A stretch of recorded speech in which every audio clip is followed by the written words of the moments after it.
ସପନପୁର ବ୍ରାହ୍ମଣ ଶାସନରେ ଯଜ୍ଞଦତ୍ତ ନାମରେ ଜଣେ ବ୍ରାହ୍ମଣ ରହୁଥିଲେ। ସେ ବହୁତ ଅଳସୁଆ ପ୍ରକୃତିର ଥିଲେ।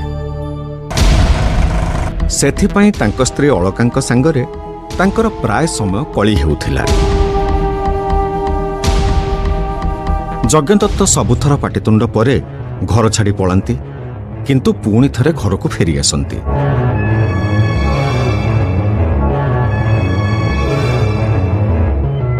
ହେଲେ ଦିନେ ଦୁହିଁଙ୍କର ଖୁବ୍ ଜୋରରେ କଳି ହେଲା। ଯଜ୍ଞଦତ୍ତ ଘର ଛାଡ଼ିଗଲେ ଯେ ଆଉ ଫେରିଲେନି। ତମେ ଅଳସୁଆ, କାମଚୋର ଆଉ ଠାପୁଆ ବୋଲି ମତେ ଦି ଓଳି ଦି ମୁଠା ଖାଇବାକୁ ମିଳୁନି। ତମରି ପାଇଁ ମୁଁ ଭଲ ଖଣ୍ଡେ ପିନ୍ଧି ପାରୁନି କି ଲଗେଇ ପାରୁନି। ଠିକ ଅଛି, ତୁ ଯା ତୋ ବାପ ଘରକୁ ଚାଲି ଯା। ତୋ ଭଳି ସ୍ତ୍ରୀ ବି ମୋର ଦରକାର ନାହିଁ। ସବୁବେଳେ ଘର ଭିତରେ ଅଶାନ୍ତି, ରାଉ ରାଉ ହଉଛି ଖାଲି। କଣ କହିଲ? ମୁଁ ରାଉ ରାଉ ହଉଛି? ତମେ ଘରେ ଦିନ ସାରା ଶୋଇକି ରହୁଛ, କାମ ଧନ୍ଦା କରୁନ, ଆଉ ମତେ କହୁଛ କଣ ନା ମୁଁ ରାଉ ରାଉ ହଉଛି? ଏଇ ମୁହଁ ସମ୍ଭାଳି କଥାବାର୍ତ୍ତା କର, ନହେଲେ କଣ କରିବ?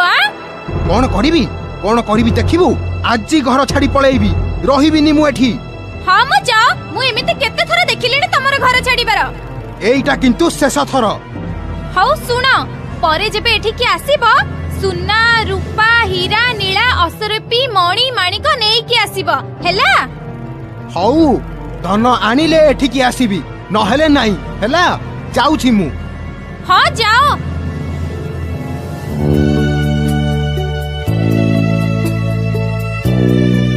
ଯଜ୍ଞଦତ୍ତ ଏଥର କିନ୍ତୁ ସତରେ ଘର ଛାଡ଼ି ଚାଲି ଆସିଲା। ଭାବିଲା ପାଖରେ ଥିବା ବଣକୁ ପଶିଯିବି।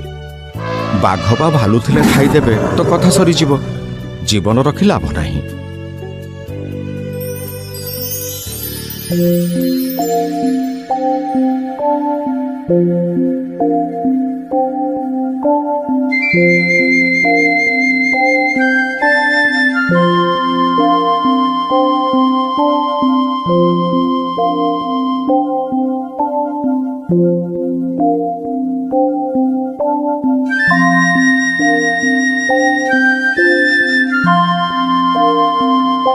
ଜଙ୍ଗଲରେ ପହଞ୍ଚିବା ପରେ ତାକୁ ଥକା ଲାଗିଲା, ତେଣୁ ସେ ଗୋଟେ ଗଛ ମୂଳେ ଶୋଇପଡ଼ିଲା।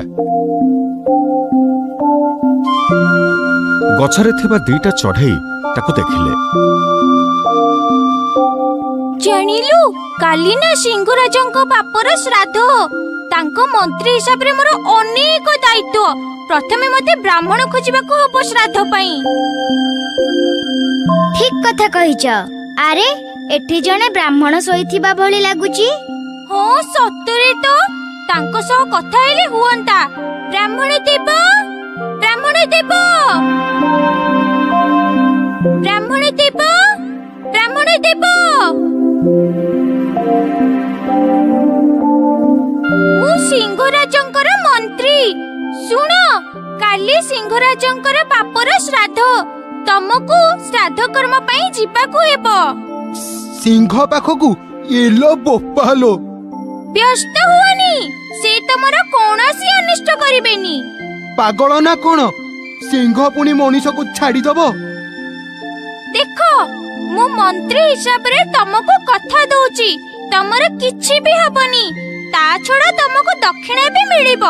ସିଂହରାଜ ତମକୁ ହୀରା, ନୀଳା, ମୋତି, ମାଣିକ ଯାହା ଚାହିଁବ ଦେବେ। କଣ ଭାବୁଛ? ନାଇଁ, ସେ କଥା ଠିକ ଯେ, ହେଲେ ବଣର ଅନ୍ୟ ପଶୁମାନେ ସେମାନେ କିଛି କରିବେନି ତ? ରାଜାଙ୍କ ଉପରେ ଆଉ କଣ କେହି ଅଛନ୍ତି କି? ନା। ତାହେଲେ ରାଜା ଘୋଷଣା କରିବେ ମାନେ ଆଉ କିଏ ତମର କ୍ଷତି କରିବ? ପ୍ରସ୍ତୁତ ହୁଅ, କାଲି ସକାଳୁ ତମେ ମୋ ସାଙ୍ଗରେ ଯିବ। ଆରେ ମୁଁ କଣ ମନ୍ତ୍ର ଫନ୍ତ୍ର ଜାଣିଛି? କେମିତି କଣ କରିବି? ହଁ ମ, ଏମାନେ କୋଉ ବୁଝୁଛନ୍ତି?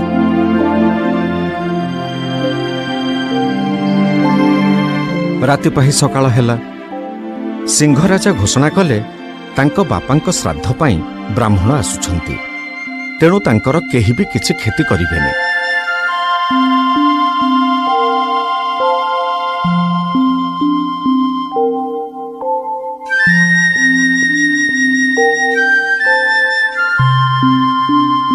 ଓಂ ଯଥା ରାବଣସ୍ୟ ମନ୍ଦୋଦରିଃ ରାମସ୍ୟ ସୀତା ତାରାସ୍ୟ ବାଳିଃ।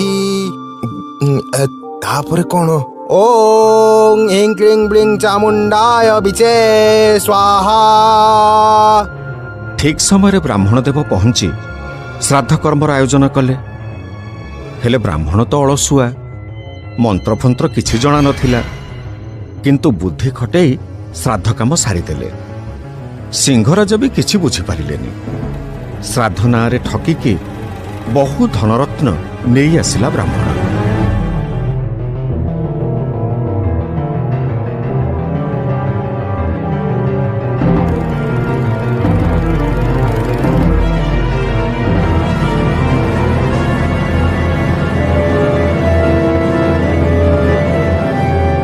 ସିଧା ଆସି ପହଞ୍ଚିଲା ବ୍ରାହ୍ମଣୀ ଅଳକା ପାଖରେ।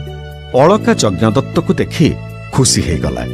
ଆଉ ସେ ଆଣିଥିବା ଧନରେ ଦୁହେଁ ଖୁସିରେ ଜୀବନ କାଟିଲେ।